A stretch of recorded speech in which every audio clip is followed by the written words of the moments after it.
Panic attacks and anxiety attacks are not the same, and mixing them up is one of the main reasons people feel helpless when their body suddenly spirals. One arrives like an internal alarm going off at full volume, while the other slowly tightens its grip, and treating them as identical often makes symptoms harder to manage. Many people use the terms panic attack and anxiety attack as if they mean the same thing, which creates confusion at the exact moment clarity matters most. From a psychological standpoint, these experiences come from different processes, and understanding that difference is often the first step toward feeling steady again. The most noticeable difference shows up in timing, because panic attacks strike suddenly, even during calm moments when nothing stressful seems to be happening. Anxiety attacks move in the opposite direction, building through worry, tension, and anticipation until the body eventually reacts. That contrast alone explains why one feels shocking and the other feels draining. During a panic attack, the body reacts as if there is immediate danger, which is why so many people become convinced something life-threatening is happening. Breathing feels restricted, the heart races, and the urge to escape becomes overwhelming, all because the fight-or-flight system has surged to full intensity. Anxiety attacks create distress too, but the experience leans more toward mental overload, with tightness in the chest, restless energy, and a feeling of being trapped inside racing thoughts. Duration separates them even further, since panic attacks reach their peak quickly and usually fade within minutes, even though those minutes feel extreme.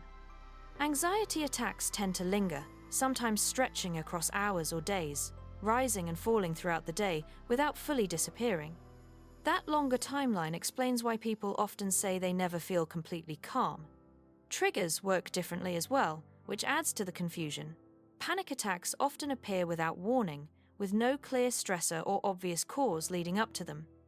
Anxiety attacks usually connect to a mental trigger, such as a looming deadline, an unresolved conflict, fear about the future, or persistent overthinking, which means the mind starts the process and the body follows along.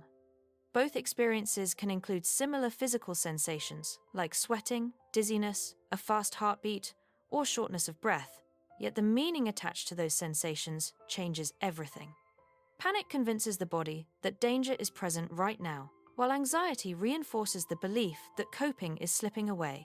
That interpretation shapes how intense and how frightening the episode becomes.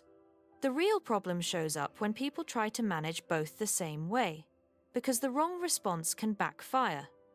During a panic attack, analyzing thoughts or trying to reason through the sensations often increases the intensity instead of calming it.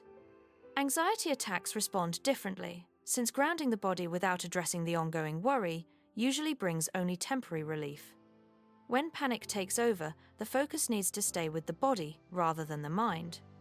Slowing the breath, anchoring attention to physical sensations, and reminding yourself that the surge will peak and pass helps the nervous system settle.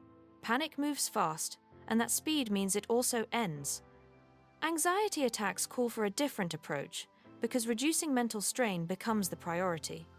Naming the fear, lowering stimulation, and addressing the stressor directly when possible can stop the spiral from feeding itself. Anxiety thrives on avoidance and constant rumination, which keeps the cycle going. Neither panic attacks nor anxiety attacks say anything negative about your strength or character. An overwhelmed nervous system produces both responses, and overwhelmed systems can learn new patterns with the right support. If your body reacts before your thoughts can catch up, panic is likely in control. When the mind keeps spiraling long after the body settles, anxiety usually sits at the center. The question that matters most is, which one has been guiding your reactions without you noticing?